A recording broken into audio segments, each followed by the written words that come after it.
right, all right, all right. Well, hello, amazing aspiring Oola coaches and current coaches. As always, please tell us where you're tuning in from. We're excited that you're joining us today. And if you're watching the replay, go ahead and put that hashtag replay down below so we can come back and say hello. I like to rhyme occasionally. Yes, I know, silly. But today we actually are blessed to have Cindy DeMint with us. And we are missing Kristen today. She is on spring break. She's enjoying some Oola family, Oola fun, Oola friends time. And so she's not with us. But Cindy, we're so happy that you're joining us here today. And as we continue going through the blockers. And today we are actually talking about the blocker of laziness. And so thank you for joining us. And Danielle, you met Cindy. We were just talking about when you guys met. So if you want to actually introduce her and talk maybe just a few minutes before we get into questions, please go for it. Yeah, no, Cindy we were just talking about how in last May is when I started the recruiting position of actually finding coaches. And she was I think the second or third person that I signed up. And I was just like, you should see me now. I'm so much better.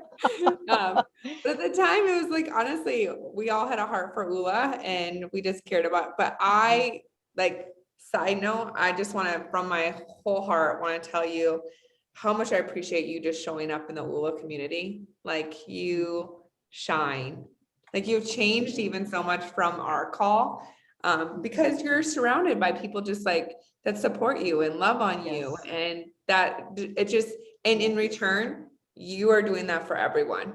And I see that so much. And we've been busy behind the scenes with 1B7, but I just want to personally thank you on this call on really taking that call seriously and really changing your life and becoming a value to our community.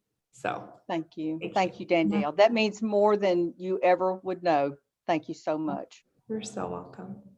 So well, we love our coaches so much and just love the relationships that blossom, and then obviously the community, as you're seeing probably in the comments down below, you'll see just encouragement and accolades. So yes, but Cindy, we would love for people to get to know you a little bit better. So I would please share with us a little bit about your personal Oola story.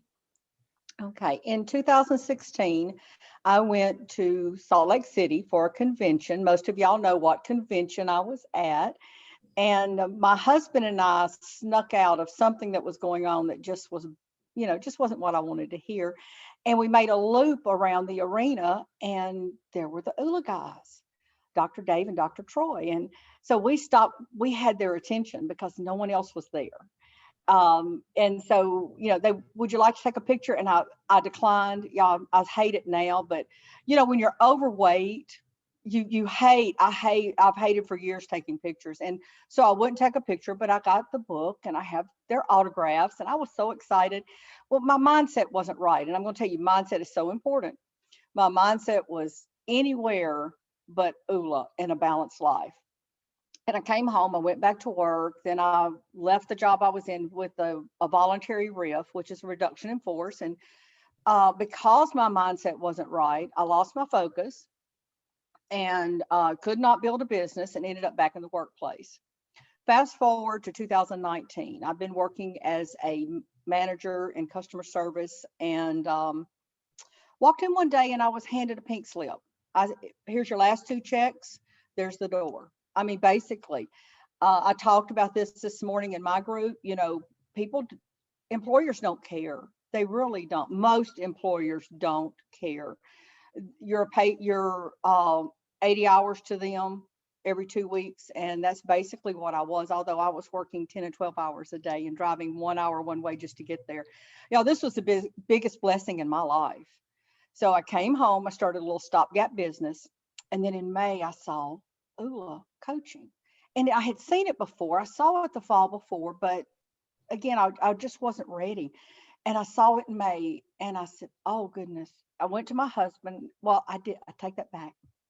I got a call. I talked with Danielle and I told Danielle, I said, this is an investment. This is a good investment, but it's still a large investment. I mean, y'all, it's not that expensive, but it was, to me, my husband had just retired. I had this little small business. I had to talk to him before I was going to invest anything in myself. If it was $100, I was going to talk to him before I invested that. So I needed to talk with him, and we talked. He said, go for it. And I signed up as a coach, and my life, my world has turned upside down.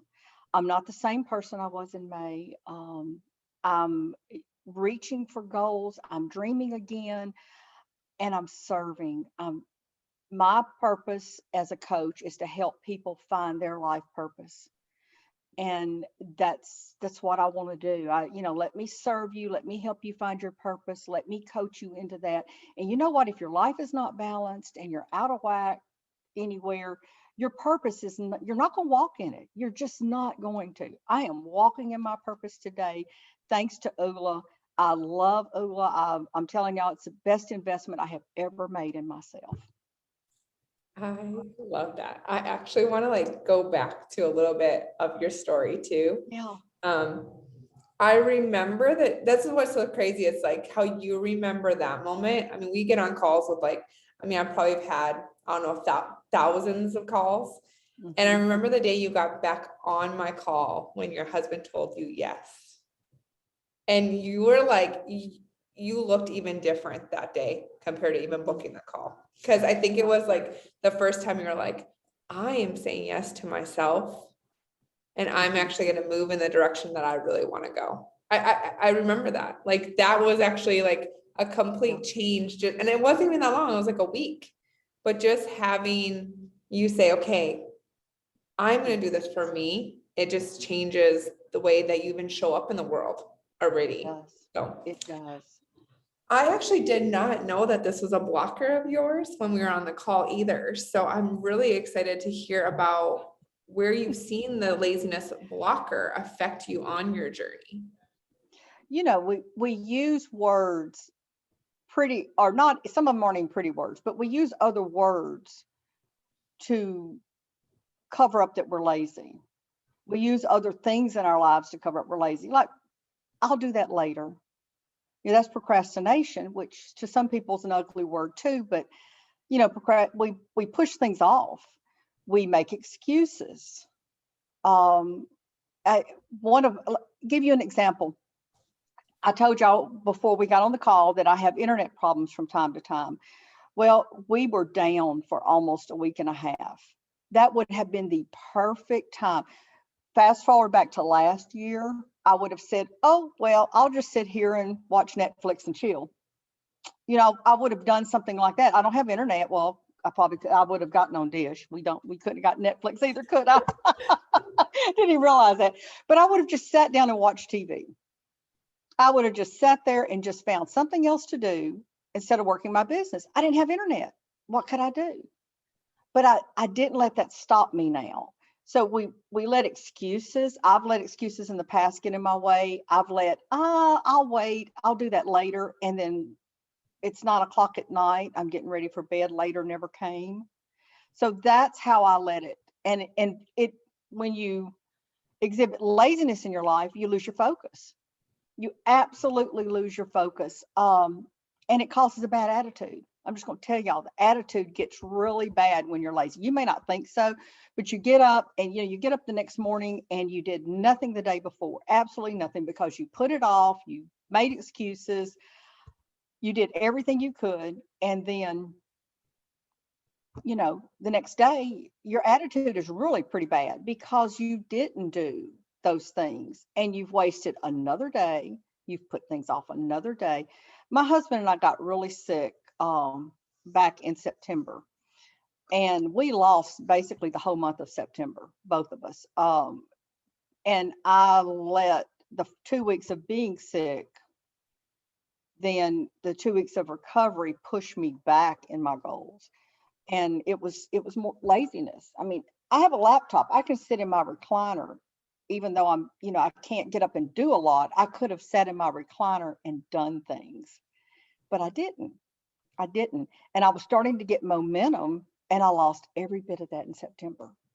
And when I refocused and decided this is what I was going to do, and I wasn't going to let anything get in my way, then I haven't stopped since then. I don't let myself stop. I talked about this. This is kind of veering off a little bit, but I talked about this morning too. When I had that job, I got up every morning and I put on makeup, I fixed my hair, I got dressed, and I went to that job. A job where I was helping someone else build their business, a job where I was helping someone else do those things. So why would I not get up and put on makeup? Yes, I'm going to put on makeup before I do a live, because you do not want to see this. You do not. And I love this statement I heard years ago. How can you help others when you look like you need help yourself? So if I come on here looking all raggedy in the morning and I'm doing a live, you're going to think, okay, something's wrong with this woman. So yes, I get up and I put on my makeup, I fix my hair, I do what I need to do so I can show up for my people. This is my business. Why would I not do those things when I was willing to do those things to work for the other person? It's just, I know I veered way off. I'm sorry. I'm glad you did. Thank you. Because that was perfect. I actually want to bring up one thing real quick about like even blockers.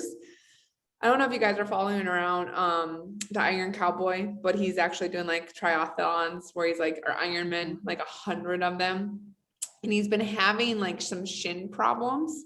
And it's cruciating. Like, he's like, I'm really struggling every day. It's like messing with my mindset. And I love that you're talking about like your mindset and then like laziness and how it was like trickling into your life. Mm-hmm. And he said, and it's so crucial when we're going through the blockers right now that this gets brought up, is that he said, this little part of my body, like 1/100th of my body, is creating me to want to stop.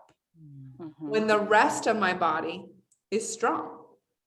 Yeah. So it's like, if we like take laziness, which is just like a very small mindset part of you, like you're powerful and you want to help people and all that.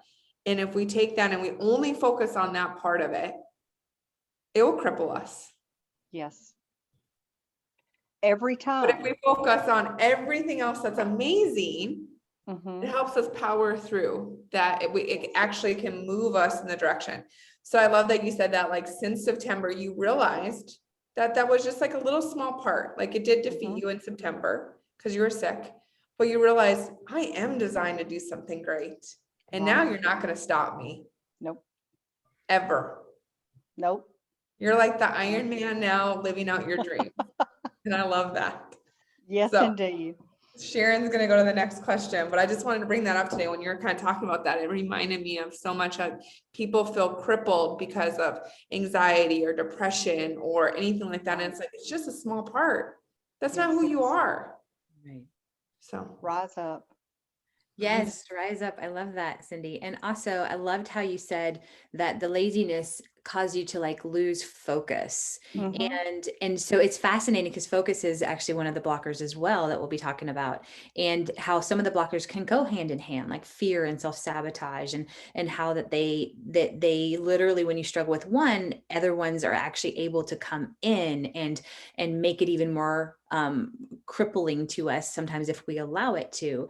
So, and then how that the laziness helped you lost focus, and that caused the bad attitude. So there is, there's a ripple effect when we talk about accelerators and we talk about starting to shift and change our lives. And then there's a ripple effect that happens too when we're in the blocker piece. So that I loved what you shared. And I loved how you went off course with that as well. But so in dealing with this, so you've told us kind of where you are and what you've gone through, and some of the mindset pieces, you started to kind of touch on things, but what are some of the strategies that you've used that have helped you to overcome this blocker of laziness? Okay. First, I want to say lazy is a 4-letter word. When we think about it, you call someone lazy and that's an insult.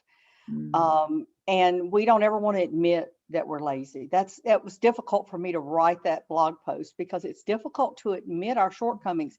And lazy is one of those. It's difficult to admit because when we think about a lazy person, we think about someone that's does not keep themselves well. You know, they're dirty clothes, dirty hair, sitting on the couch and trash all around them. I mean, honestly, when you think of lazy, that's what you think. And I'm not that person. But first thing I had to do was admit it. I had to admit it. And then I had to meet it head on. I had to decide, okay, now, is that, what is it the doctors say? It's where you are, not who you are.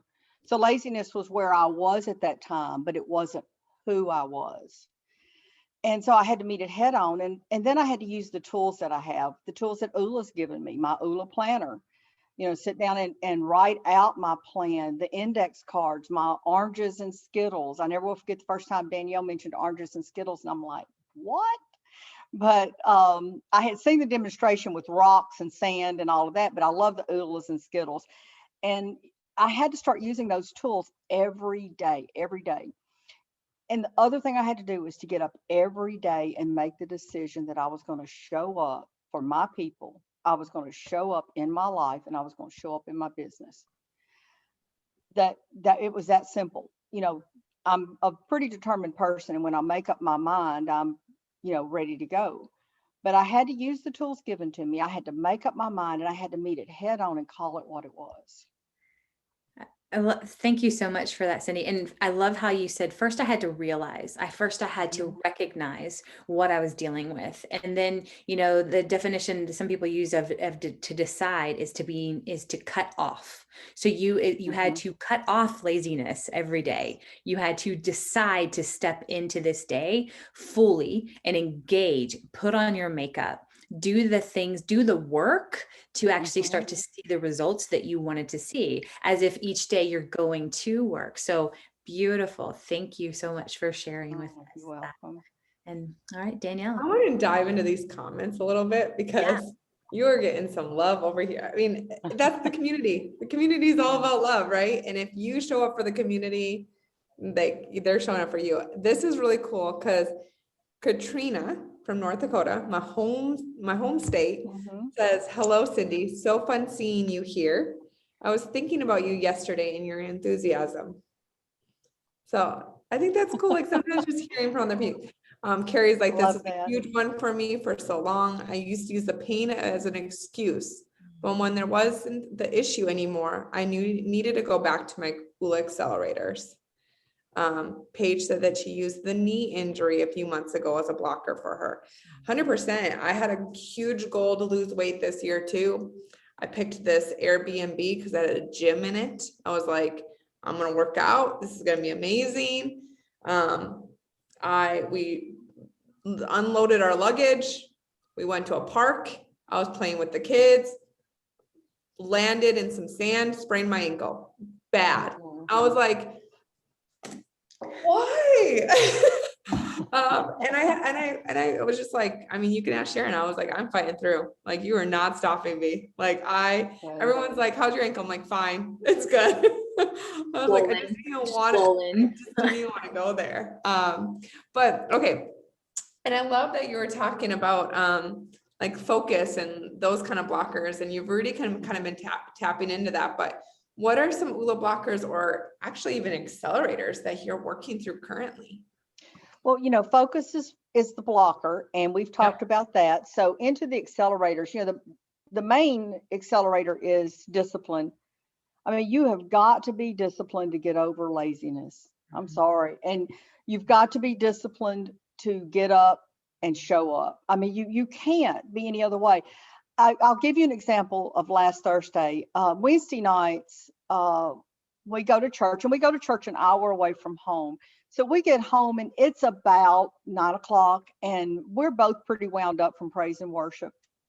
And we don't go to bed until later. Well, last Wednesday night, not last night, but the week before, we, for some reason or other, decided we were hungry at about 8:15, 8:30 at night. And we stopped at a quick stop place, and I'm trying to lose weight. Okay. And so, but we totally threw the baby out with the bathwater.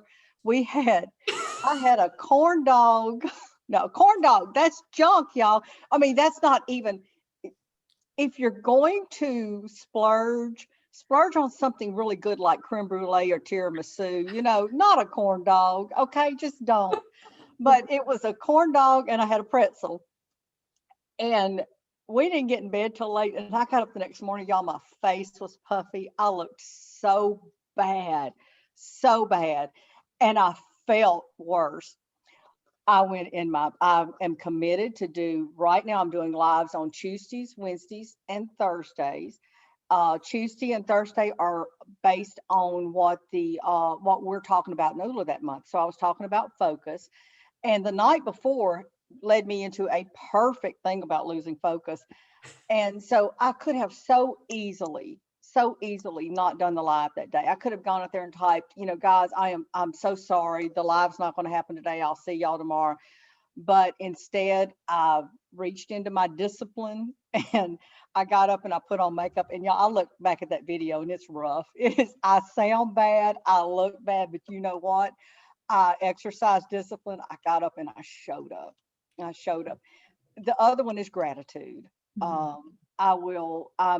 going through a book right now in our Bible study in our women's ministry at church. And can I mention the book? Is that okay? Okay, it's 1,000 Gifts by Ann Voskamp. Yes, and if you are not coming with a heart of gratitude, that book will totally turn you around. Every morning I read from her devotional, but we're going through the book too. And that book has just opened me up more and more to gratitude. Warning, the first 2 chapters are brutal. They are brutal. They're hard to read. That's all I'm going to say about that. But it's a wonderful book and it's really opened me up to gratitude. And those are the 2 accelerators that I'm using the most right now are discipline and gratitude. That's beautiful. And that is it is a really good book Yes. that you're going through, like so 1,000 Gifts by Ann Voskamp. I think I'm saying it right. Voskamp. Yeah, I said Voskamp. I'm sorry, it is Voskamp. No. Oh, I didn't even pay attention. I was just hoping I was saying it right. So yes, no, but you're getting some awesome love. And I'm going to agree with Paige and Debbie and with Jackie, who said that you are amazing and we're loving the corn dogs and don't splurge on corn dogs, splurge on tiramisu. And you crack me up, Cindy. I love you. And thank you. I appreciate it. Definitely. And then Jackie said you got up and you showed up, and that is dynamic and powerful, and what we have to do each and every day. So so since we are in the aspiring group and we have people that are watching here that are aspiring to be Oola coaches, you took that step a year ago with Danielle, and you had that beautiful conversation with her, and you guys, you've literally been working on your life and changing your life. But what advice would you give to somebody who is aspiring to be a coach, maybe not have gotten on a call with us yet, or still like considering waiting, been watching this whole time? What advice would you give to an aspiring Oola coach? Okay, I've written some notes, so I'm going to kind of look up. If y'all see me glancing up, I really don't want to miss any of what I've written down on this. The first thing is just do it. Just get out and do it. Your life is going to change. Your family life is going to change. Everything about you is going to change. Don't wait. You've waited this long. Get up and do it. That's the first thing I would tell you.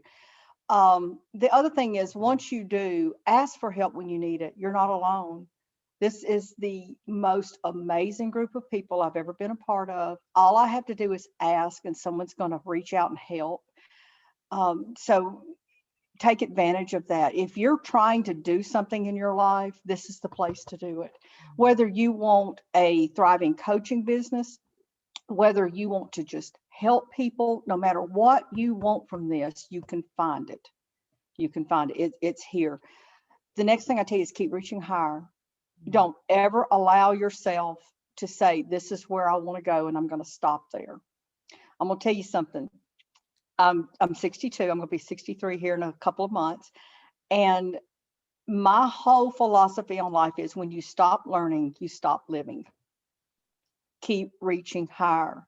Go for what you want. Don't let anybody or anything stop you. Don't let someone tell you, well, you can't do that. Forget about what people around you are going to say. Don't worry about it. It's not your problem what they think about you. it is what it is. I've been called politely blunt, and that's my politely blunt side. It is not your problem what other people think about you. Just get over it and move on. It's not about you. It's about helping and serving others. Persevere. It's going to take time. Okay. I became a coach last May, and I had setbacks. Most of the setbacks were my problem. Okay. They were me. And setbacks are going to happen. It's just a fact of life. Okay. Something's going to happen, and you're going to get derailed for a little bit, get your butt right back up there and keep going. It is what it is, but it's going to take you some time. You're going to have to build an audience. You need to gain their trust, and you've got to serve, serve, serve. Your people are going to hear your voice, and they're going to come to you. It may take you a little bit. Because of my Facebook group and how quickly it grew, I was able to have a one-on-one call with Dr. Dave back in January. And he told me then, he said, Cindy, keep doing what you're doing. Don't promote your coaching in your Facebook group. Just don't do it. Keep showing up, keep letting them see that you love them, keep serving them, and they're going to come to you. And it's starting to happen. It's starting to happen. I actually had someone comment, every time you go live, it hits me right where I am. Aren't you a coach, by the way? And we had a call over it. It's starting to happen. Opportunities are rolling in, and it's only because I made that choice back in May. I show up daily, and I serve my people. That's my advice in a nutshell. That is powerful. Danielle, do you have anything before we close this? I know we're getting down to the wire here, but I could say so much about that, like so much, but I'm like, I'll let you go. And then because we gotta like right on time. Yeah. Thank you so much for being on. You know what? Yes, you are showing up for your people, but holy cow, Cindy, you're showing up for your life. Thank and you. that to me is why I do what I do. Mm-hmm. So thank you for not failing yourself, because that creates you not to fail for your people. So, thank y'all. Thank y'all for having me today. I enjoy this. I love pouring out. I pray daily that the Lord will pour into me so that I can pour out and still have some left. And thank y'all. Thank you for letting me do that today. you're so welcome. Thank you. We love you, Cindy. I know this was so wonderful. Thank you so much. And, we can definitely see how you're allowing him to use you. So thank you for that too. And yes, like I said, so many more things that you said. But man, I want everybody to see this interview with you. And so I'm looking forward to hearing the replay and what other people are saying. So feel free to, Cindy, to come back in and respond to people as well. And again, thank you so much for being here. And thank you all for tuning in too and being with us today. We do have, so if you're ready to book a call, we will put the link down in below so you can get on a call with one of the advisory coaches. And we do have the Confident Entrepreneurs Virtual Symposium that is coming up on June 7th. And for those of you that are enrolled by that time, you will get a free ticket to that, which will be amazing. And you may have, the aspiring coaches may have received an email that actually went out yesterday talking about how open enrollment to become a certified Oola Life Coach will close on July 7th. So then it will be a wait list, and you'll most likely be waiting months to get in. So if you've been in this group for a while, you've been considering this for a while, now is your time to connect with us. And we look forward to welcoming you in. We look forward to connecting with you and just getting to know you better too. So thank you guys all, and we look forward to seeing you soon. Again, thank you, Cindy. Bye. Thank you. Bye-bye, everyone. Bye.